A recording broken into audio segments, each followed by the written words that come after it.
news. Today's news. New tariffs. This is making our country very rich and respected again. Northeast flooding. I've never seen it like this before. Anguish over Texas flood response. Nobody came for us. Nobody.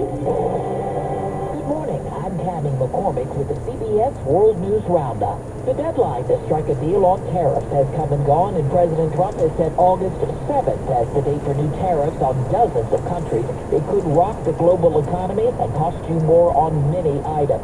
Nancy Cortez has the latest from the White House. The president's new tariffs will soon apply to goods from all of America's largest trading partners. A 20% tax on Taiwan, 50% for Brazil, and 15% for Japan, one of 6 countries that cut deals in advance. In a new executive order, President Trump said he has to hike rates because America's global trade deficit poses, quote, an unusual and extraordinary threat to national security. Democrats called it chaos. This is a deal, all right. It's a raw deal. A raw deal for the American people. Trump is even hiking his existing tariffs on some Canadian products from 25% to 35%. They've been treating our farmers very badly. They've been treating our country very badly for years. The new rates will likely bring in more money for the U.S. government, collected at ports of entry by U.S. Customs. But it could also make goods more expensive. We now have a 25% tariff on this product that we didn't have a week ago. Martin O'Brien owns Baydog, a pet gear company based on Kent Island, Maryland, with a staff of 7. He makes his products in China, Vietnam, and India, and sells them in 2,000 stores here in the U.S. The only way for us to survive as a business is to raise prices and probably cut expenses, which means firing people. Tariffs are going to hit small businesses first, and they're going to put a lot of us out of business. CBS's Jill Schlesinger on what we can expect as consumers. We've already started to see the beginning stages of price increases from lots of different imported goods. Everything from electronics to computers to cars and trucks. That will likely get worse. But tariffs do take a long time to work their way through the economy. So we might not see broad across-the-board price increases until later in the year, and they certainly will not be nearly as bad as what we saw during the COVID inflation flare-up. U.S. employers added 73,000 jobs last month. Hiring was much weaker than previously reported. Analysts say some of that is due to uncertainty over tariffs.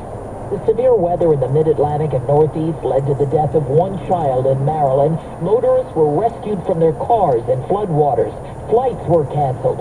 States of emergency were declared in New York and New Jersey. Nikki Batiste reports. Torrential rain fell as fast as 3 inches an hour, flooding parts of New York City, leaving drivers stranded as water quickly rose around them. A couple of guys got stuck, where they couldn't go forward and backwards, and the water just kept rising. Near Baltimore, Maryland, the flash flooding reached car windows.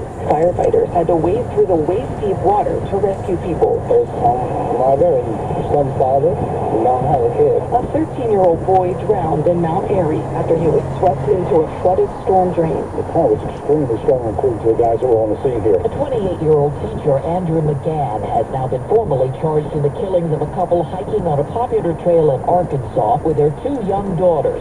He was arrested as he was having a haircut. McGann is expected in court today, as Omar Villafranca reports.